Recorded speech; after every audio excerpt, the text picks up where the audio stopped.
Eureka! This unit is divided into 5 programs. The program you're about to see is on the inclined plane. Then there's a program on the lever.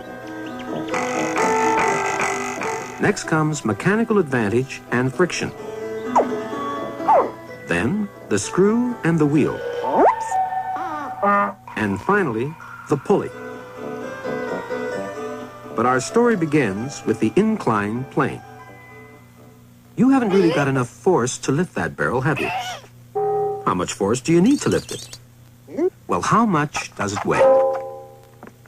So you'll need at least 800 newtons of force to lift it into the back of the truck. How far is that? About 1 meter? How many joules of energy will it take? Well, figure it out. Energy is the ability to do work. Work equals force times distance. 800 newton meters of work, or 800 joules of work, which is the same as 800 joules of energy. But you still can't lift the barrel. There's something wrong somewhere. Perhaps it's because you have to exert your energy all at once. If only you could load the barrel onto the truck a little bit at a time. If you could slice it into 4. Then you'd have 4 200-newton slices of barrel. And you'd only need 200 newtons of force to lift each one. That's easy, isn't it? You're using your energy more effectively now. You're spacing it out over a longer time. But you don't get anything for nothing. Although your force is cut down to a quarter of what you need to lift the complete barrel, each time you lift a quarter of the barrel, you exert that force through 1 meter. Which means that you lift the 4 quarter barrels through a total distance of 4 meters. What you're winning on the force, you're losing on the distance. It's a sort of trade-off. The greater the distance, the less force you need to exert. Very neat.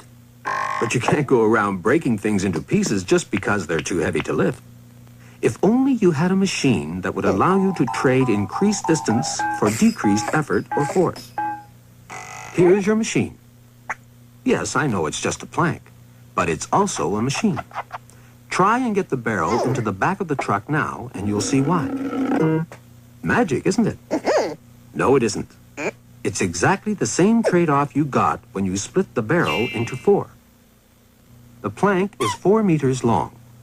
Instead of moving the barrel 1 meter by lifting it straight up, you're moving it 4 meters by pushing it along the plank.